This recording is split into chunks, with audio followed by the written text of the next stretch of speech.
Unconventional Therapist's Guide to Nothing.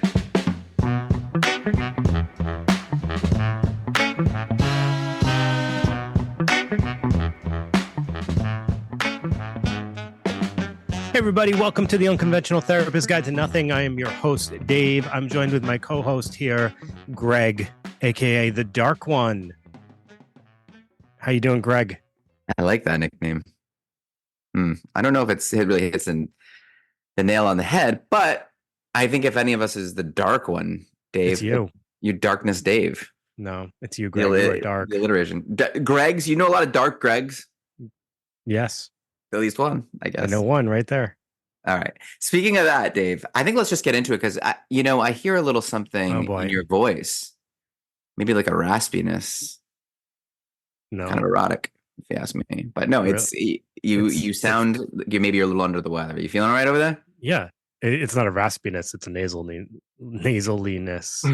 Oh, well, welcome Which to the is show just- because I have that every day. I was going to say, it's just more than usual.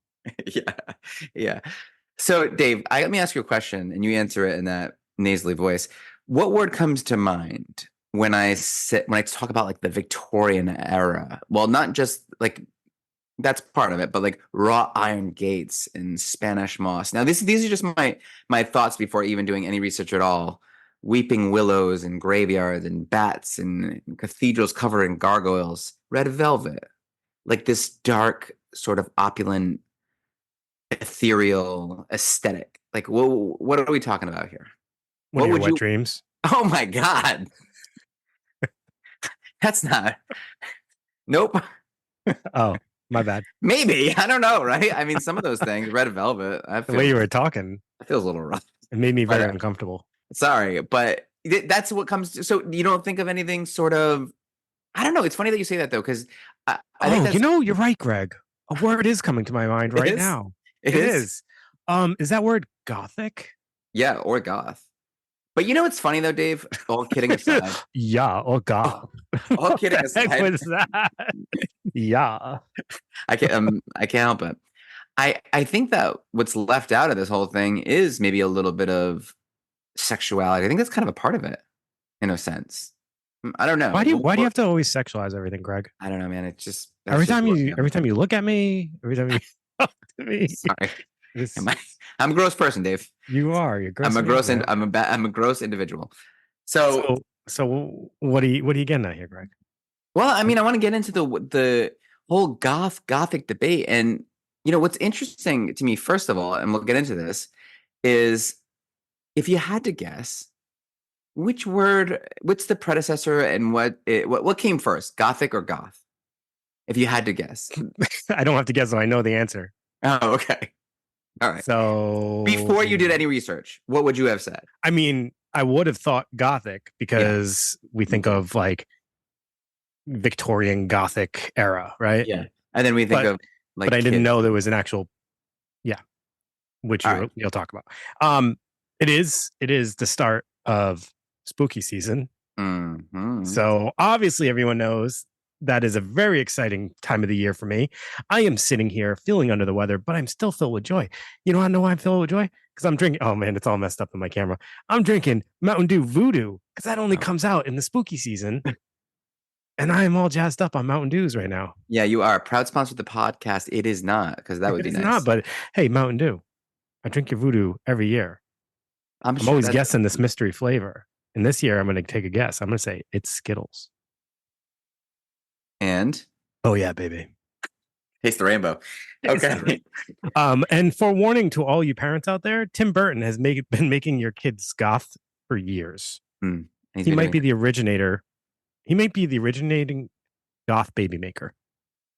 Yeah, it's Tim Burton does really just nail down this aesthetic, and it's almost like he does his own thing where it's this stop motion.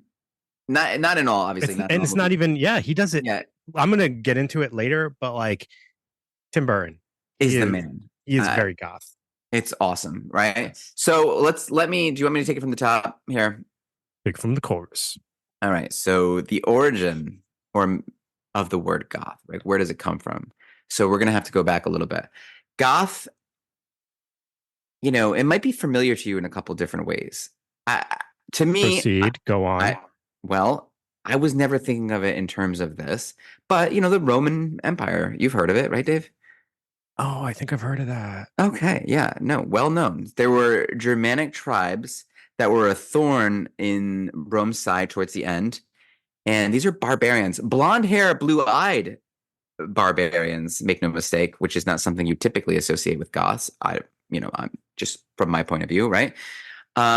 You would think like this is completely separate from someone who listens to My Chemical Romance with the dark eyeliner, and I'm not trying to pigeonhole here, but this is what the Goth is in my mind, right? So the Goths that we're talking about historically existed on the fringes of society. You already just made an error. Did I? Oh yeah, we'll get into it. Okay, so yes, musically and all that, right? And you're gonna clear up all that. I'm more of a history situation here. So the Goths that we're talking about, they existed on the fringes of society, and despite being, opposite to the mainstream, they would influence art, music, and culture for years to come, continuing now, obviously. So that is something that today's Goths share with the historical Goths, right? It's sort of this like fringe culture, but still very influential, right? So continuing on with Rome, it splits into Eastern and Western Empire. And what happens there is in the West, the Goths and other Germanic tribes take over, and Rome eventually falls, and we leave the classical age and enter into the Dark Ages, and dark being an important, probably the operative word there, right? So Spooky. I know, and I'm going a long way, but just hold on because this is important. Rome in its history focused with its art, especially, and its architecture on realism and proportion. You think of like the statues, it's very realistic looking, unless, I mean, not everyone has abs and everything, but you know what I'm talking about. Proportion, use the columns and, just really broad sort of proportional structures. That was kind of their thing, right? But this new culture that's developing after Rome falls is more focused on religious iconography and allegory. And the first signs we see of this is in a building called the Abbey of Saint Denis. And this was built in 1137, so it's a long time ago. And you're going to know what I'm talking about. It's like that broad, it's like the stained glass, the huge windows, the almost like skeletal when you think of like Notre Dame or any cathedral, like this medieval cathedrals, you kind of have this open, I don't know, there's this weird sort of aesthetic to it that somehow really it makes you feel in awe, and it's also kind of creepy. And this just all throughout Europe, obviously starting in Germany though, which is important. So this is kind of where the Goth culture starts. And it doesn't make any sense yet, but think about this. As we leave the Dark Ages, right, and enter into the Renaissance, now the Renaissance is essentially a period, I don't have to get into that, where like it's the rebirth, and it's the rebirth of Roman and Greek culture. People are very like revering this again. They think it's, we made a huge mistake by leaving that behind.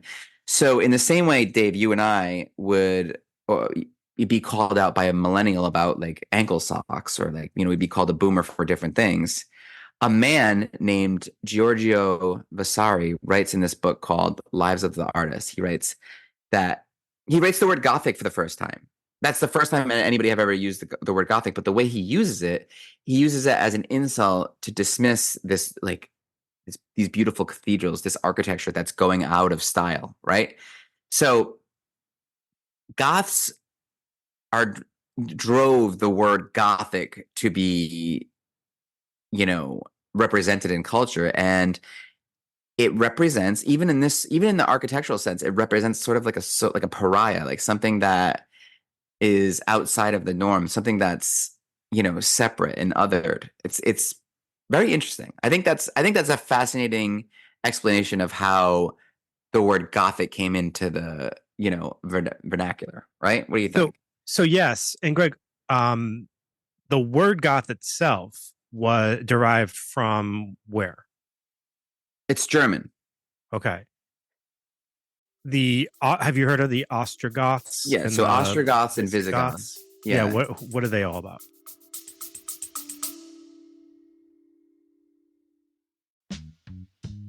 This show is sponsored by BetterHelp.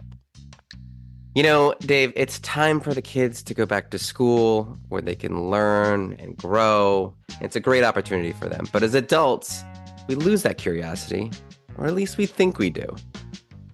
You're right, Greg. For once in your life, having a goal to take steps towards is a key component to all of our mental health, and BetterHelp can provide that opportunity to us. A chance to engage, create goals that are meaningful to us, and accomplish them. Or maybe you just want to talk to someone that gets you, and that could be a possibility, right? Sure. And with BetterHelp, they make that easy by aligning you with a therapist who really understands you. Imagine. This is so important. And the fact that BetterHelp actually allows you to switch therapists at any time, if it's not a good fit, is such a key component to this whole thing. Unheard of, really. So if you're thinking about starting therapy, give BetterHelp a try. Rediscover your curiosity with BetterHelp. Visit betterhelp.com/nothing today to get 10% off your first month. My curiosity is peaking, Greg. That's BetterHelp, HELP.com/nothing. That's right. Today. Today. Do it. Do it now.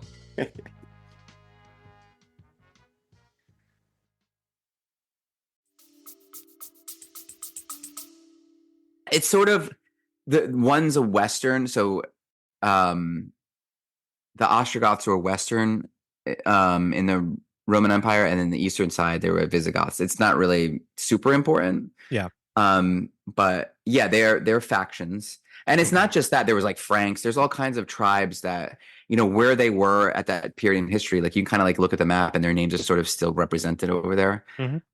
It's interesting though, and I think it's interesting that what we think of today as Goths exist from these ancient barbarians who who kind of represented the same thing in society in a sense. Sure. Yeah. Who invented the word Goths?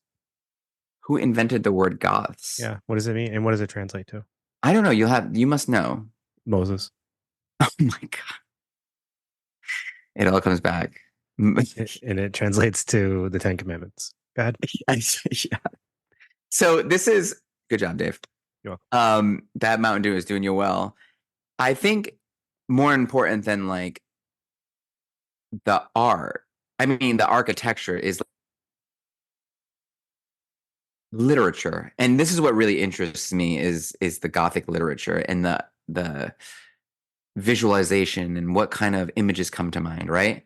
So from that point, it was important to do all that sort of history, because from that point we find ourselves in a place where Gothic is lowbrow, right? It's not high art. If you think of the way the Oscars treat horror now and comedy too, I guess it's sort of like that. It's not taken super seriously as an art form, but some of the best writers are writing it. We'll find out like later on, right? So there's two really important places to start. One is this guy Edmund Burke. He has this theory of the sublime, and he argues that the sublime is our strongest emotion. And the sublime is something that's kind of hard to, really nail down as what exactly it is. But what he thinks it is it inspires awe and terror at our own insignificance. So when you see something like a mountain, you're like kind of struck by awe, and the reasons are complicated. Is it because it's huge? Yeah. Is it because it's been there before we were and will be there after we're gone? Yeah. There's something that you can't really describe there. An example he gives is when like you're writing a story and a woman is running from captors during a storm. Like the captors are like the danger, but also the storm is adding something uncanny to it. It's adding some kind of weird angle that's also like, that's what makes it really hit. It's not just, it adds this extra supernatural element to it. And the early stuff, the very early Gothic literature would do something really cool. And I think you're really going to like this. It's like found footage. So Horace Walpole, this is the guy who invented the genre of Gothic literature. He writes this story called The Castle of Otranto. And he sets it up like this. He doesn't take credit for it at first. He leaves this little quote, like the following work was found in the library of an ancient Catholic family. That's found footage. That's like how Dracula's set up. That's Blair Witch. That's Yep. paranormal. Isn't that like it's so cool that has. Was that how Frankenstein was set up, or no? So kind of, Yeah, right? yeah, because he it's picks up. the journal. Yeah, it's a journal. That's right. That's the coolest way to do that. It's like you're coming across this story, and Frankenstein's a great example of Victorian Gothic literature. Maybe one of the best examples, right? Besides, I don't know, it's right up there with Dracula. It's up there with everything. But so it's good that you say that, because that makes me start thinking of the themes that are coming out, and the themes are like the world's taboos. Setting is going to be important. Laboratories, right? Crumbling buildings is obviously, when you're talking about laboratories and crumbling buildings, you're getting that haunted house trope that we're going to see throughout Gothic literature from this point on. Secrets, violation of expectations, isolation. There's going to be some psychological trauma, corruption of innocence, injustice, but mostly it's searching for truth. It's to make it more digestible, because this is like pretty profound stuff. These writers are writing stories that are nuanced, they're smart, they're searching for some great meaning, but people are really kind of glomming onto just these like dark little subjects. For whatever reason, people are like that. So what people start writing are these things called blue books, and they're just like, they get right to the point. Like there's something terrible happening, or maybe a terrible picture, and you just need to find out what the hell's going on there. And it turns into Penny Dreadfuls. Have you ever watched that show, Penny Dreadful, by the way? No, I never watched it. It's actually, I'm not like super happy about how it wraps up, because I don't think it got enough of a chance, but it's actually really, really good. So what happens with these Penny Dreadfuls and these blue books and Gothic literature in general is the power, the haves, I guess you can call it, or the powers that be. I don't know how we want to like frame that. They start to worry that the working class and the people without a lot of money are going to become bloodthirsty maniacs, and they shouldn't have access to this kind of like dark stuff because they're not intellectual enough to understand it, which is kind of messed up. But it brings up the age-old debate to me. And I always I never asked you how you feel about this, but this is something that's psychological and kind of an important question. Now, they're afraid that people are going to read these stories and be violent. So how do you feel about that? It's kind of like the same thing as if a kid plays violent video games, they're going to be violent. Or if a kid watches violent movies, they're going to be violent. Like, what's your take on that? I do think that certain medias can influence people's behavior.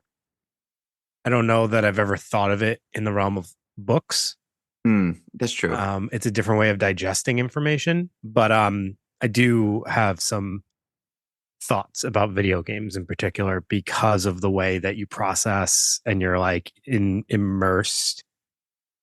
I don't know. Yeah, well, so I think it would be irresponsible, and kind of like you'd really kind of have to be lying to yourself to say it has no effect on violence. I mean, we see it. Yeah, You literally can see it if you work with kids, and you see it with kids who are exposed to super violent games versus kids who don't play super violent games, even the way that they interact.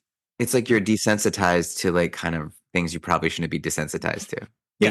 They should be horrific kind of things. You shouldn't just be seeing that all the time. And I wonder what our brains like, how much our brains have changed to the images that we see these days that we would have never seen, in the Victorian time. So like it's funny because when we did the Universal Monsters, and I give you credit, beautiful episode, beautiful thought. But when we watch those movies, and I remember watching those movies for the first time and being like, this is not scary. Oh yeah. You know what I mean? People are like, for example, like Invisible Man. Yeah. That was like silly how much she was like screaming. We were kind of like laughing while like the shrieking in that film. And like there was not one part of it that was like even remotely chilling. No, not at all. None of it. Frankenstein was like, I mean, I could have let my 6-year-old watch that, and he would have been like, this is fine. Yeah. But that they had like trigger warnings in, for people who were going to be watching that, like people passing out, like they're watching, Paranormal Activity. That was a great marketing thing where they would film people in the theater and just watch their reactions, and people were freaking out. Like they were doing that to Frankenstein because they were desensitized to like this kind of horrific thing. When you think about it, there is some pretty scary psychological trauma. There's some crazy things going on there. Yeah. But I'll just kind of get to some examples of the architecture and examples of literature here, and I'll let you kind of move on into more modern times. So architecture, I mean, Westminster Abbey, Notre Dame, like any kind of like cathedral, right? Yeah, Cathedrals across the world. But interestingly, I found a couple that were not cathedrals. So the Tribune Tower in Chicago is a Gothic structure, and so is the Woolworth building in New York City. And I was wondering, like, is that the building that they filmed the whole Ghostbusters thing? They had to have used the Gothic building, right? Oh, I don't know. But that being said, because there's gargoyles, and gargoyles are certainly Sure. gargoyles are an interesting thing too. I had this so we did the dark psychology class at PC, and then for one of the classes we had one of these priests come in and talk about like his, relationship with like evil spirits and all these things. And what he did was he started talking about gargoyles on buildings and like what their use was besides, I don't know, gutters. So there's this story about there was this dragon terrorizing this town, and the residents of the town finally killed it, but and when they chopped it all up, the head wouldn't burn. So they just tacked the head to the church to be a warning to all other evil spirits who would try to attack. But he also had another take where it was like all the gargoyles are always facing outside of the church to represent like the evil's out there, and you need to come in here for peace. So I mean, it just kind of a couple interesting ways. I always thought it was sort of a strange thing to have scary gargoyles on the church. Yeah, I actually never thought about it. Yeah, no, I mean, never even struck me, to be honest. As odd. I never even thought about it. It never even like crossed my mind to think about it. So did you ever watch the show Gargoyles? I've seen it. Yeah. That was a great show. And just a few examples of literature. Obviously Frankenstein. Great call. Jekyll and Hyde. We love that. So I'll do 3 here. So Frankenstein, Jekyll and Hyde, and Dorian Gray are all Gothic literature, and we've done an episode on all of those. Yeah. So that's pretty cool. I included Turner the Screw because that's Henry James, William James's brother, who is William James, the father of American psychology. His brother wrote some Gothic literature, which is cool. Jane Eyre is actually Gothic literature. People don't really associate that with kind of scary. Anything Dickens, I think Dickensian would be scary too. I mean, when you think about A Christmas Carol, that's got all the ghosts. And, sure. Yeah, that's probably, and of course Dracula. The list can go on and on, but Dave, let's where do we go from here? Sure. So it goes from this architecture and literature, and then eventually becomes what we know as like a music style, right? Like a subgenre of music. And this really does take place in London very much, as kind of a result of a punk, like when punk started to kind of fade, like transition. So when, obviously punk was all about like anarchy and, you're fighting the government and rebelling against the government and everything like that. So eventually what ends up transforming into is music that kind of reflects a darker side of, it's more gloomy, atmospheric. And this is really starting to reflect what London starts to look like in the late 70s, early 80s. Because for London at that time, it's kind of a dark place. There's high unemployment, there's strikes, recession, and it's a really, really challenging time for young people. So the punk scene starts dying, and in comes this darker style of music. So the people that are kind of already, gravitating towards the dark are then drawn to musicians who are already kind of making this darker music. For example, like Joy Division, David Bowie, even Alice Cooper could even be kind of linked in there. And I even heard like references to Kiss, who I would never think is goth, but they definitely kind of have like the aesthetic of it. Yes, Greg. Yeah, my cousin, shout out to Mike Charpentier, was obsessed with Kiss, and he was about 10 years older than me growing up, and we would have to go get him out of his basement when we were young. Yeah. And his basement would be covered in Kiss, like, I don't know, what would you call that, like merch? Sure. And it was horrifying. If I was 9 years old going down there and seeing all this, like, because my father had put it in my head that Kiss, it was an acronym for Knights in Satan's Service, and I was like, yeah, damn, yeah. is They that did. true? So that's kind of like right there is kind of the outsider looking in, kind of looking at Satanic it as Panic, like yeah. this is satanic or something like that. But it's more just a reflection of something that I think was kind of like brewing in society at that time, especially like I said in London, as the punk scene starts to die. Um, So, like I was saying, those are some bands that maybe would be associated with this movement. While I would not probably consider Kiss to be goth, they're more obviously like rock, like kind of set straightforward rock. I would say their aesthetic definitely fit in, as did Alice Cooper. So the original forms of this music were less aggressive than punk, and they captured more of like the themes of like existentialism, romanticism, nihilism, gothic horror, and they were really like intro like introspective, I guess, and thought provoking. A couple of like the early bands. So Susie and the Banshees was one of the originals. Her style was what kind of like set the tone for what was going to be like the aesthetic of goth, which as we know is like all black clothing, Victorian inspired. It's like it's all about the hair and the makeup, like the big black hair. And Yeah. um, I heard somebody say, and I thought this was a perfect way, morbid but romantic.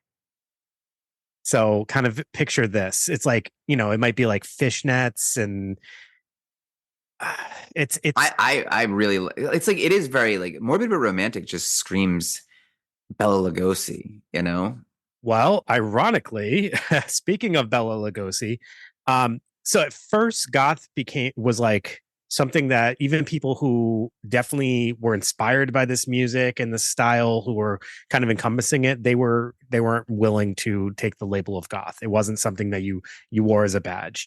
Then some bands, there were some following bands that came up, Public Image Limited, The Damned, The Killing Joke. And then you even had like an event like Joy Division's Ian Curtis commit suicide, which definitely kind of fit into this movement of Yeah. goth and darkness and everything like that. But then it was Bauhaus's 1979 Bela Lugosi's Dead, which really became the moment where goth became like this actual scene, like a movement. So wait a And minute. Wait, Bela Lugosi's Dead is what, an album? it's a song. Oh, okay. You don't know Bela Lugosi's Dead? No, is it a good song? It's an amazing song. It Okay. is absolutely amazing. It's a very long song, but it is everything you would imagine goth to be. It is that. And that's when the scene really starts. And then you suddenly have people that are proud to be goth, right? And it's all encompassing. And this is when we get like that first wave of goth bands. My all-time favorite band is goth, and that is The Cure. And they're Yeah, a The very Cure's pretty heavy great. part of this movement. This is I never really thought of myself as goth until I started to do this episode and realized, wow, I really Yeah, do Dave. like goth. Minus the fishnets, but you're Yeah. right there. So- I everything about goth, yeah, Mm. minus the style for me. What about like Morrissey? He seems very. Oh yeah. Oh, and Morrissey is like right up there for me. So the Smiths and all that. I mean, they're definitely kind of like on the outside, but I think they could still be very lumped in based on the content of their music, the tonality. I mean, there's definitely like a style that of certain attributes to the music, like heavy bass, that wouldn't really fit for Morrissey and the Smiths music. The But like, whining would. no, they're not whiny. Goth So- is not whiny. It is introspective. It is anything but whiny. That is something different. So by 1982, goth is like a claim term, and it's no longer an insult to be called it. We have, the bands I already listed. We have another couple of bands like Southern Death Cult is a band that comes out. Do you know who that band turns into at some point? No. So Southern Death Cult eventually takes out a few of their words in their title, and they eventually become The Cult. Do you know The Cult? No. You spell Sanctuary? Mm. All right. Famous band. I think you're gonna have to teach me tons of albums. the ways. Adam in the Do I Ants. lose the title Dark Greg? Yeah. You've Yeah, been stripped. I thought I might. You've been stripped. I thought I But might. some other great examples of this: Ministry very much starts as goth. They potentially, over time, they kind of change the style of music that they make. But what is it? Every Day is Halloween is like a perfect example of like an amazing goth anthem, I would say. So then you get into like later times, we have bands like Nine Inch Nails, who definitely kind of set the tone for goth in the late 80s, 90s, even to today. They're still making music. Marilyn Manson. I mean, I think when he comes out, you have a whole new wave of individuals who are inspired by goth. And I kind of feel like Marilyn Manson started the newer trend of like mall goth, Hot Topic. No, goth absolutely. kids, I was just going to say that. No, you're like not between Nine Inch Nails and Marilyn Manson. And Marilyn Manson was such, I mean, when you think of Nine Inch Nails and you watch the video Closer, that's goth. That's gothic. That's like a throwback to like Victorian gothic. And then Marilyn Manson is almost like this glam. It's like this glam Bowie gothic. But there's such an influence to the point where like people were so concerned with this. This is the whole West Memphis 3. This is Satanic Panic for sure, especially like this is the tail end of it. But these are two super influential. This is goth for us in high school, right? This is what we were experiencing. Goth, and it's so funny because like goth, I don't think there's any subgenre of music. There is actually, but they're not this big. Not a subgenre or a genre that's lasted the duration that goth has, that is so scrutinized or like so controversial as far as like who's included, who's not included, what could be goth, what's not goth. Like I feel like there can be and there are so many debates about that, or even like who claims to be goth versus who denies to be goth. I think even The Cure at some point have said like they're not goth. It's just coincidental that they've been linked to goth for so long. Things like that. Like I don't know any other music that we do that with. Like we never say like, oh, is Kanye West hip hop or is, things like that. We would never question most bands as far as what genre they are. But like I feel that like that comes up so much in this kind of music, and I don't totally understand why. Well, I think it's something that I find very interesting about this is again, like it always has like horror type stuff, and it gets this like it's not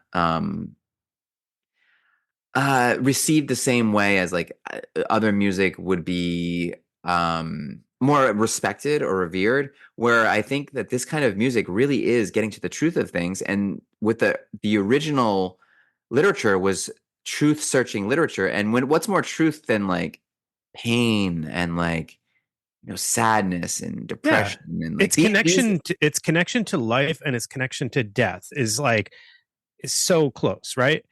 And I think there's something about that is like scary but attractive to most people, and the people who claim to it and like embrace it, I think can sometimes scare off the people who are like, I'm sort of into it, but I don't know I want to go all the way, right? So I think it becomes a thing where it's like, if you're one of those people that just toes the line, you might be a little bit more hesitant to just say, yes, I love that, because you don't want to necessarily be associated with the people that are like heavy in it. Because the people who are heavy in it, especially in, I think what happens in like maybe late 90s to 2000s, goth becomes more of a style than it becomes a music, right? So like we were talking about like the goth mall kids, the Hot Topic kids, it was more about style than it was about the music. And maybe it's about finding somewhere to fit in too. Like it becomes a cultural, so it goes from this thing. So like punk was like counterculture, right? It's statement against mainstream. It's, we're not going to go along with what you tell us. We're fighting against it. That's what punk is. Then it transforms into goth. And goth is a statement of, these are the conditions we're living in. And it's also, again, it's a counterculture statement against the way mainstream society is, right? And goths have always been counterculture, even for centuries and centuries and centuries and centuries. Until it became Until cool to be goth, yes. And right? then you ruined it. Then you ruined it. Yeah. Even though, I wouldn't say it's ruined. I just would say it's changed. It's not what goth represented in the 80s, the late 70s, early 90s. It's just changed. It's different. People join or become goth more as like I connect to this. I connect to these people. Yeah. It's a statement, but it's not a countercultural statement because now it's part of the culture. Well, Dave, do you think it's like for forever everything's been like about positive psychology and trying to be happy and all these other things, but people who are gothic or a goth, they have like a more of a reverence for the darker things, which is extremely valuable. Keeps you morally responsible, and it reminds you what's important in life. It also keeps in mind the fact that you're going to die. I mean, when you see all this like darkness and we're wearing black, it's almost like that whole stoic memento mori thing. Like keeping an eye on that darkness makes you more of a full person, right? Right. And like everyone else wants to push away the darkness. And these people are just people who are like, I'm going to accept that darkness is a part of culture and sort of like wear that a little bit as represent that. Yeah. It's more than just a style, in all honesty. Even though that's what it became at some point, it is more than just a style. It's a frame of mind. It's a way of embracing or looking at life, but it's often associated with things that can be a little fringe. Cemeteries. Speaking of Morrissey, he's got that song Cemetery Gates, right? Like, he's like, that's a title of one of his songs. So, and he's like, talking about hanging out in the cemetery. I would hang out in the cemetery. Me too. Am I goth? No. But but I think that's something a goth person would find to be goth, right? Yeah, absolutely. Just like, yeah. So it is interesting. And so there is definitely some like contemporary versions of goth music still. But kind of going back a little bit, like Interpol was more contemporary. Are you familiar with them at all? I am actually familiar with Interpol. I'm a huge fan. One of my favorites. Yeah, I love Interpol. She Wants Revenge, I was thinking, was probably another band that I would say is goth. Dresden Dolls. But then even more recently, goth has kind of transcended genres, cultures, race, and a lot more. And like I said, and now that it's more of like a style than it is necessarily like a representation of like a certain specific kind of music, you even see it in like hip hop. So like Lil Uzi Vert, Young Thug, there's like a number of hip hop artists that have embraced like goth style.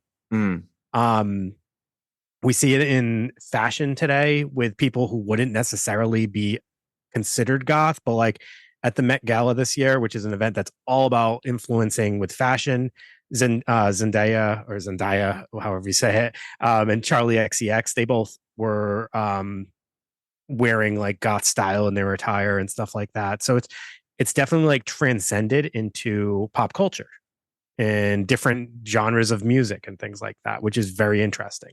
It's very cool too. It is cool, unless you're one of those people that wants to stay true to like what it is. You know what I mean? So like it's easy for us to say, oh, that's cool, but like a person who actually has like connection to that initial movement is probably like, hey, wait a minute. I understand that, but isn't it like, I don't know. I guess I can see both sides of that. So were you going to talk a little bit about horror? And you mentioned Tim Burton earlier, and I kind of wanted to get back to that. So there was definitely like influence of goth in film. I brought up Tim Burton because he's heavy in goth, and like if you think about it, Beetlejuice, you have Winona Ryder's character, but the film itself is very goth. It's all about death. It's all about embracing death, the fine line between life and paranormal, death, like the sublime, right? Something that you just can't really understand, creepiness, the uncanny. Winona Ryder's character literally represents like that goth aesthetic, right? Yeah, all black, the bangs, everything about her is very goth. Like almost like a black veil, so where it's like kind of a dark side of, I don't know. It's just very cool, very cool. And you have Batman Returns, very goth if you think about it. Just like darkness all the time. Gotham is very gothic. Edward Scissorhands, I would say be like Edward Scissorhands, very goth. He basically is brought up in a cathedral. That's Yes. a Gothic structure, right? And like all like that, the laboratory. That's another Gothic trope. It's and just so my great. all-time favorite, Vincent Price, is very goth, and he's in that that castle Incredible, there. Coraline, super goth. right? Nightmare Before Christmas, Corpse Bride. I mean, think about these films. They're all goth. Like, it's all that gothic style, right? That gothic aesthetic, and all the themes of death, life and death. Yeah. Hammer horror films. I talked about Hammer horror films when we did the Universal Monsters. I don't know if you remember that. I do. Hammer is England's version of like the Universal Monsters. Basically, Christopher Lee has portrayed Dracula and various other classic monsters, but it's heavy on Victorian Gothic aesthetic. It's just very beautiful. The scenery, it's all exactly what you described in like Dracula and what There is something beautiful about it, though, right? It's It's lanterns, dark, like opulence. There is something aesthetically like beautiful. Fog. I think that's part of it, right? Finding the beauty in the darkness. It's creepy beautiful. It's everything that I think people love in Halloween time to think about. A great example though of like, for people who aren't familiar with Hammer horror films and what that Gothic style looks like, if you've seen the more recent movie The Nun, not The Nun 2, The Nun 1. It is a nod. It is a definite nod to Hammer horror films. It's super gothic. There's actually a scene where she's outside of like whatever they're in, whatever the building is that they're in, and she's like in this little like cemetery with a lantern, and there's like it's all gothic, and that is exactly what the Hammer, like rusty gates. Yeah, Spanish moss hanging from the trees. I know, it's so awesome. Well, and I saw like in your notes too, you mentioned my sister's favorite movie, The Crow. She named her daughter Shelley. Oh yeah, The Crow is an amazing film. I love The Crow. The Craft is another. Just Smiths. We talked about Morrissey. Exactly. Like, and Underworld would be, I guess, very gothic. And of course, the Addams Family, which then gets another resurgence recently with Jenna Ortega, who's a fan favorite of all the young kids out there. And then she portrays Wednesday Addams, and then kind of resurges this goth trend. And then you suddenly see a bunch of people cosplaying as Wendy Addams and things like that. So the Addams Family is so great too. Even like the 90s, Christina Ricci, obviously she gets that cameo in the newer Wednesday Addams, but just that whole like the house and that existing right in a suburban neighborhood, I just think it's so cool. Like I loved the Addams Family movies in the 90s, the ones with Christina Ricci. They're just so great. And then one goth tidbit that or something people should definitely look up if you haven't seen this yet. Saturday Night Live. I think this was probably early 2000s, maybe even before that. Don't quote me. They did these amazing goth skits with Chris Kattan, and I think Molly Shannon was in some of them as well. They are hilarious. Chris Kattan is one of my favorites from Saturday Night Live. I know he's a little weird now, but he did such an amazing goth scene in there. Check it out. I just wanted to say, like, The Cure is such an amazing band. I'm going back to this for a second. But they're so, they represent to me, like, I always wondered why are they goth? Why are they goth other than the style? Like when you think about Robert Smith's style, it's like he's got the big hair, he wears makeup. But I never really understood so good anymore. You shut your mouth. I was like, because I know every song, and I know, like, I'm like, they're not like super dark songs. It's always about love and everything like that. And so I'm like, why are they always considered goth? I think what makes them goth though is like their transformation. Like the way, to me, it's more than even just their music. Like he purposely tried to sabotage the band at one point in time, and then ironically, that big song became such a hit, it ended up like blowing the band up even further. He wrote a whole album when he locked himself in a room and did like LSD, like, things like that. It's like he's just so I don't know. He's just so in his head, and he's always like, I feel like there's a part of him that like has like he's always overthinking or like High trying to like, emotion. his high emotion. Yeah, yeah. There's Yeah. something about him that's just he's so sensitive, but strong at the same time. That's like what it's kind of all about, right? Though, like that psychological trauma and it's like, aren't a lot of the songs, sure, they're about love, but unrequited? Like No, that's not so. Sometimes, not always with The Cure. I'm trying to think like examples of that. I wouldn't say it's always that, but he does have. There's always themes of love. Oh, for people who aren't so familiar, if you don't know this music video, Charlotte Sometimes is a great gothic video. It's a girl in like this. I guess I don't know if you would call it a cathedral, or it's not really a castle. She's in this like Victorian building, and like I said, lanterns. Charlotte Sometimes, that's a gothic song right there. And it's the videos back then are great in the 90s. Yeah, I'm thinking of like that Meatloaf video. I would do anything for love. That's a Yeah. definitely gothic video. Yes, yeah, Minus the motorcycles, even though I guess that could fit in these days. So I feel like it's Last Dance with Mary Jane. That time, remember that weird Tom Petty video? Oh yeah, that was that Kim Basinger? Yeah, and she was dead, Yeah, dancing with a dead woman. That's pretty gothic. I feel like there's an emotion in goth that comes through in the music, but it's also real with the musician. And I think so it's love like is a Ian very Curtis. important part of. Yeah. Well, It's not a even very just important love, part. just emotion, sensitivity, emotion. Like I was saying, like Joy Division's Ian Curtis was clearly a tormented soul. Like he was clearly tormented. Yeah. He suffered from, I think he had epileptic seizures. And like I said, he ended up committing suicide at one point. But like clearly there's like an emotion that comes through in these artists. And it comes through in their music. There's two really sort of gothic images that I think of, and we've talked about both of them. We've actually done episodes of both of them. One is Carl Tanzler finding the woman he loves who's dead, like digging her up and putting her in a wheelbarrow and bringing his dead wife, who he marries when she's dead, back to his room and living with her as husband and wife for years. That's pretty freaking gothic.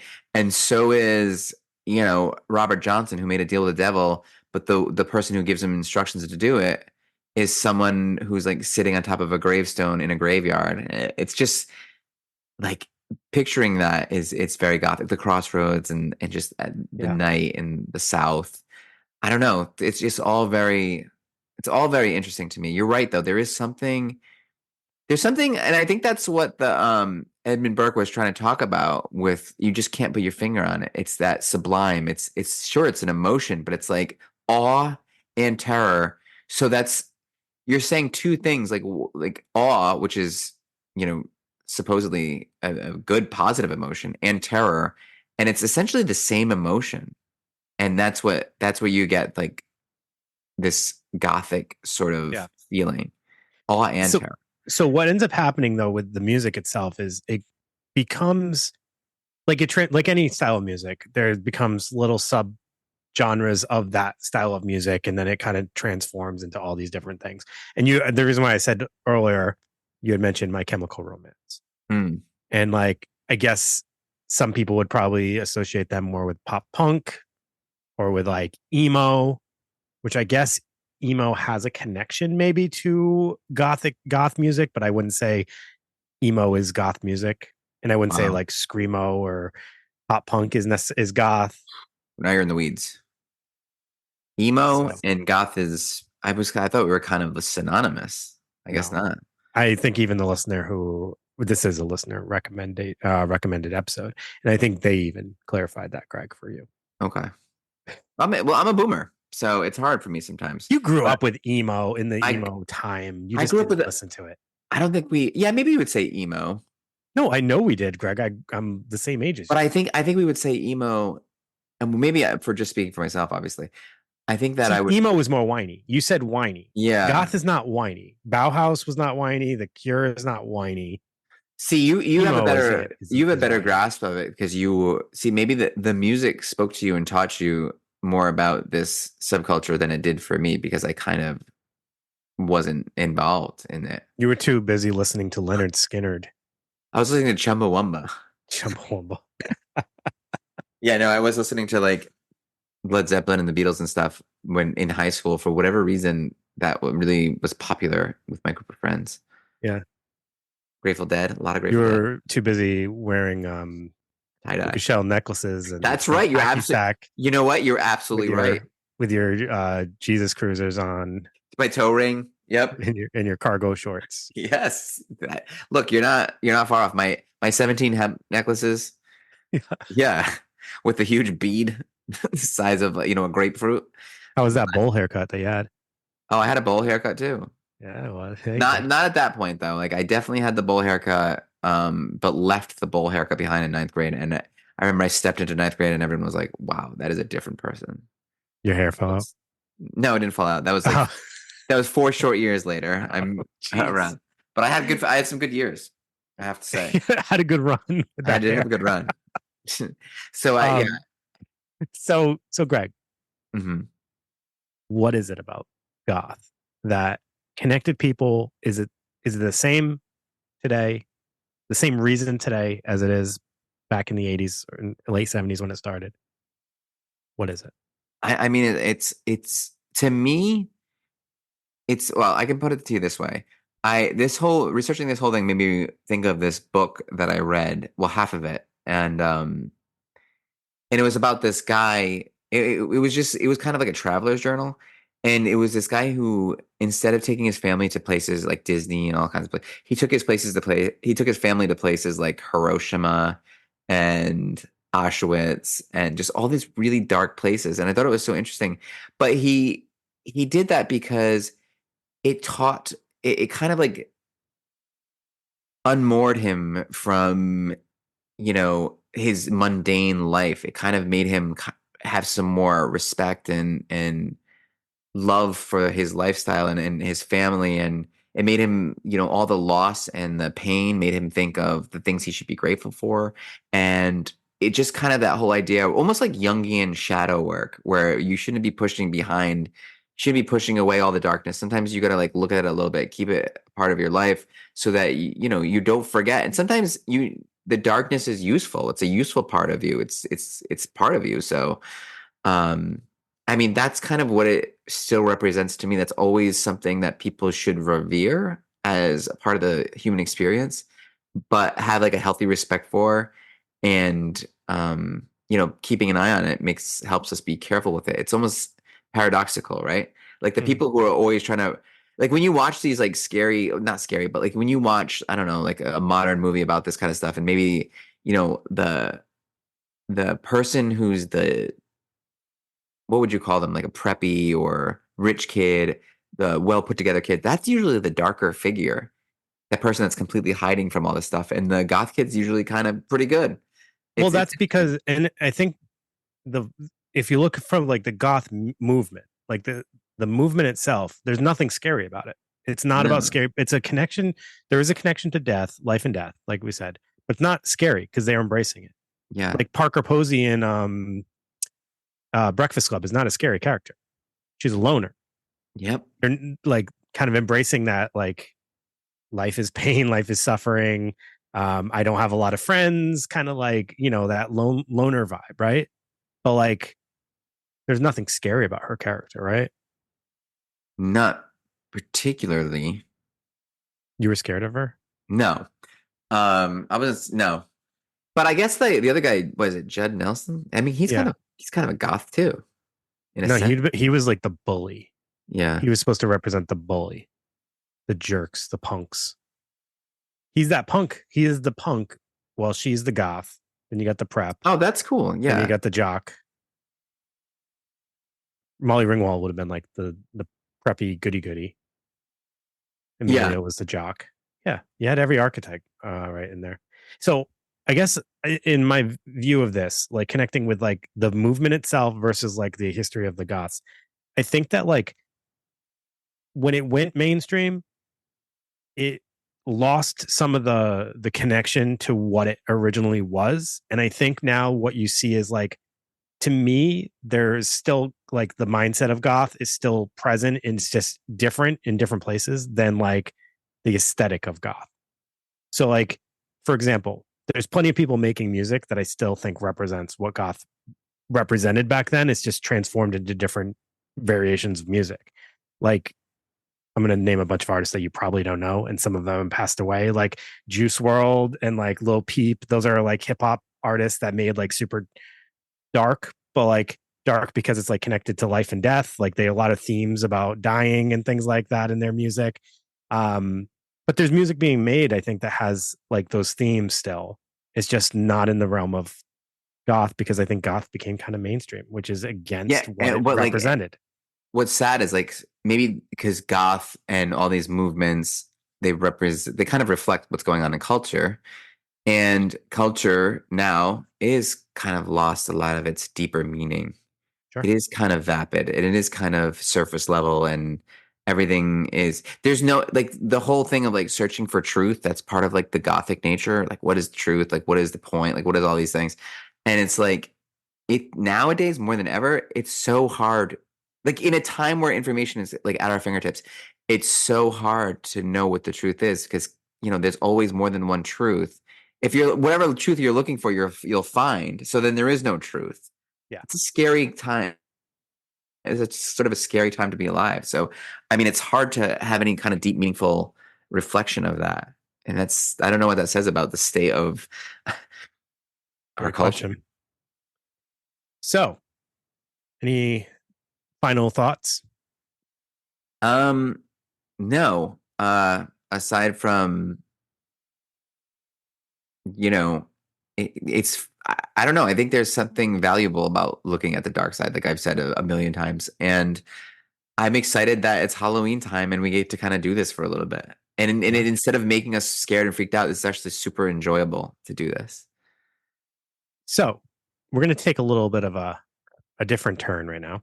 Okay. And we're going to visit a piece of fan mail that we got. There was actually something that we meant to get to a few episodes back, but we ran a little long in both of those episodes. So we decided that we were going to do it today since we figured we could wrap up Goth in a little bit of a shorter time. Just be warned, this is a pretty serious letter. So yeah, I'm just going to go ahead and read it. And then Greg and I are going to give our thoughts. So this writer wrote, I'm not sure why I texted. I've been listening to your podcast and here encouraging listeners to text.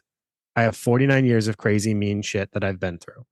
I have complex PTSD, general anxiety disorder, ADHD, and major depressive disorder. I had everyone I love die within 3 years of each other. My granny in 2013, my mom in 2024, and July 10th, 2016, my boyfriend was found hanging from a clothesline pole. A whole lot of shit has happened in the past 10 years. As much as I wanted to, I didn't give up. I was off the grid so long, everything fell off my credit. I got hired at Amazon and the money was life changing for me. I then worked on my credit card and wanted a good vehicle. I was able to drive off a lot with no down payment, and my payment is under $300. It should be one of the happiest months of my life. Instead, I am miserable and terrified. My vehicle has been in the shop 4 times in the first month. I started having issues the first week.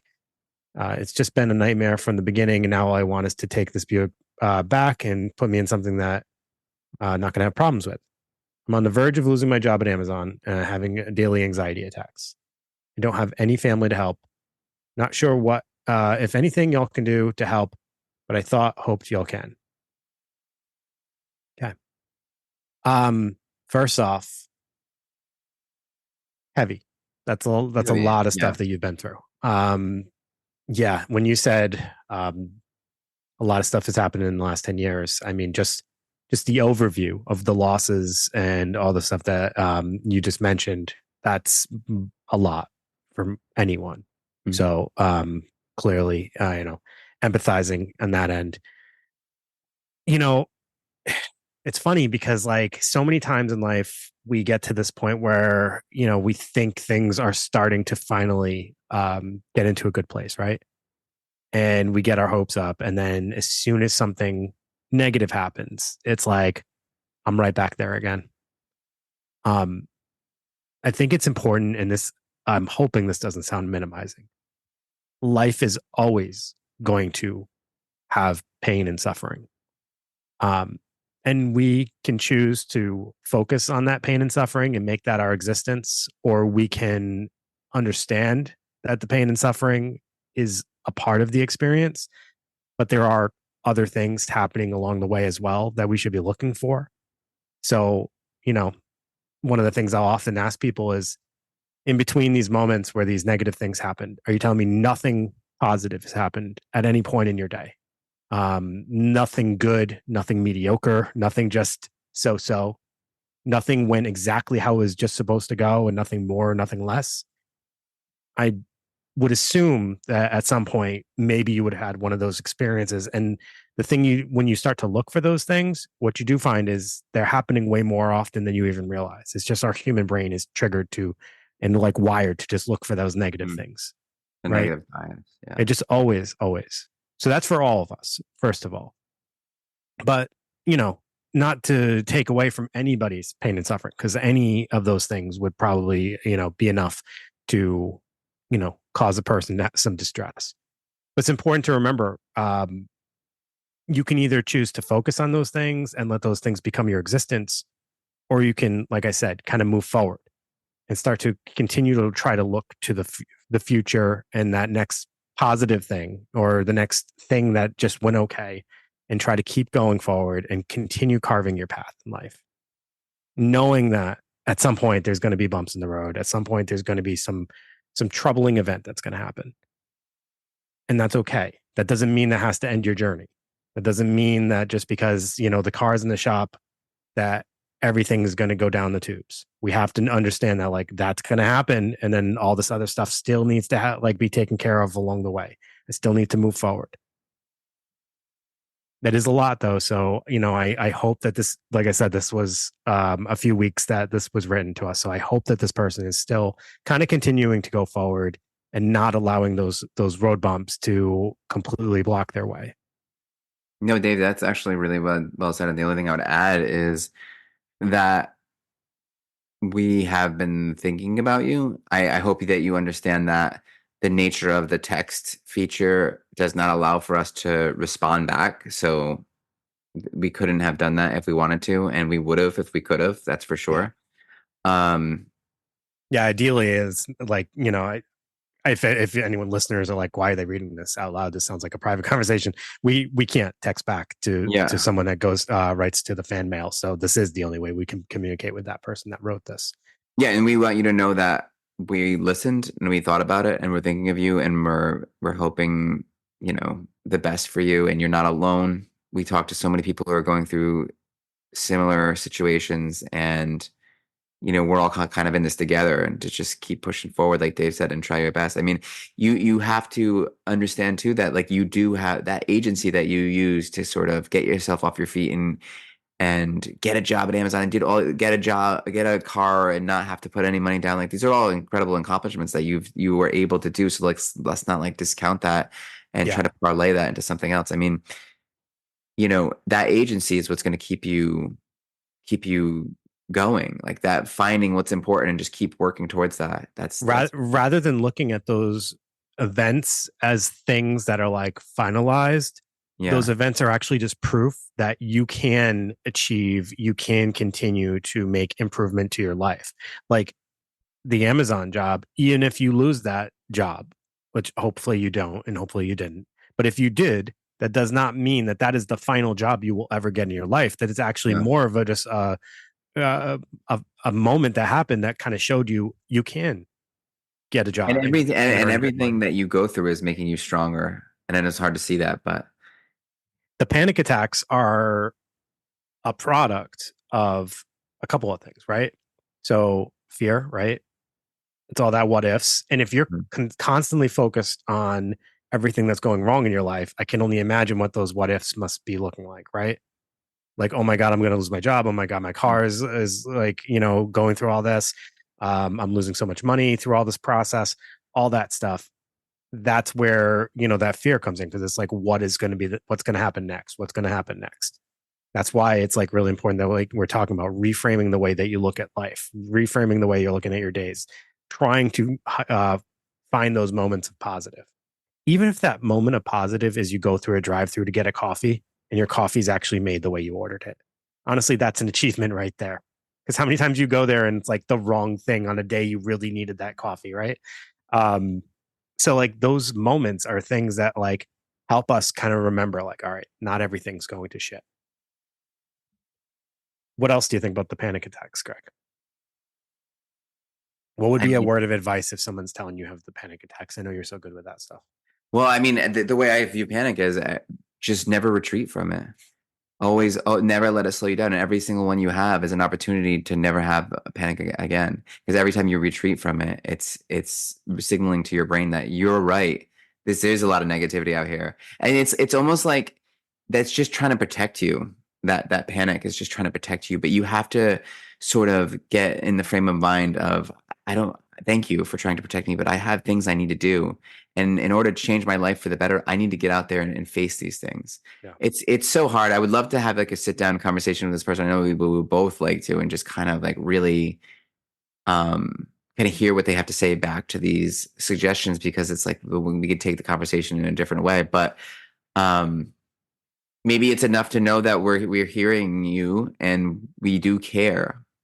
And we're like, I really do believe, Dave, like every time it's literally to the person where like this gets hard, right? We spend a lot of time putting these episodes together, and we both have full-time jobs. It's not like we're rolling in it. We don't do this for the money. That's for damn sure. So when someone like, we do care about every single person who reaches out, and we talk about it, and it's like we are kind of all in this together. So you got a community here of people who really are looking to feel, better. You're not listening to this podcast if you haven't ever had any bit of mental angst, right? I mean, Right. just not. Right. You just wouldn't find it. So you're in a community, and we hope things are going well for you. And keep us updated. And if you want, message the either email or Instagram. Yeah. utgnpodcast@gmail.com if you want to email us. All right. And Greg, we also had a couple of people write reviews, so you definitely want to give them shout outs as well if you want to read those. Okay, so this one is from Jennifer Rhodes, and she says, I came across this podcast while taking a theories class in grad school last year. I listened to the Freud, Adler, and Frankl shows as a supplement to my weekly lectures. Well, I was hooked. Now I listen for the joy of learning. I am a seeker and take your suggestions on diving deeper into each topic. Thanks for the ACT podcast. I am also in recovery, and acceptance is a big part of moving on and finding new meaning in my life today. Yes, all that happened to me, but look where I am because of that. See, that's a good little message there. I sought out this path to help others suffering from substance use disorders and other mental health issues. This is a way to get out of the darkness. Love you guys. Feel like we're old friends now. And that's true. Mhm. We do. Yeah. Let me see. Is there another one? Yes. This is from, oh no, we talked about the chirp mermaid. Yeah. The only other one we had was there was another fan mail. I don't want to read this entire fan mail because it's kind of personal. But I just want to give a shout out. It's from a returning fan mail person from Winder, Georgia, who just kind of wanted to throw out a recommendation. And like I said, I'm not going to actually, I can throw out what his recommendation was. He actually asked if we would do an episode on maybe porn addiction or just addiction in general. And I do think that's a super good recommendation. I think both, but like, porn addiction's a thing. So Sure is. that is definitely something we can add to our list. It is. Yeah. We haven't really done addictions at all, have we? No, we talked about it a little bit, ironically, in the Jekyll and Hyde episode, but other than that, but like not a full blown. So yeah, we gotta do some addiction stuff. That's gambling. So many. I don't know why that's the only one I could think of in my head. Yeah. Well, we didn't even do drugs. Jeez. I know. Anything we promoted drugs with shrooms and oh yeah, so we did see ketamine, Ketamine. Jeez, we're terrible. All right. Everybody, thank you so much for tuning in. As always, we always appreciate any kind of contact. So Greg already mentioned if you want to, message us on social media or on the fan mail or utgmpodcast@gmail.com to email us. But also, we're really hoping for people to continue to write reviews and ratings, especially on Apple. You can actually write the review for us to be able to read it on the air and give you a shout out. But it does help us so much with getting this, continuing to get it out to wider audiences. So it's very appreciated and helpful if you do. And there's also the subscriptions through Buzzsprout webpage, which I think there's a link for it on our Instagram, social media, or whatever. And that's about it. So everybody have a great night. We'll be back with another spooky episode next week. Enjoy your Mountain Dew, everybody. It's voodoo season. It's out. Bye. Bye, Dave.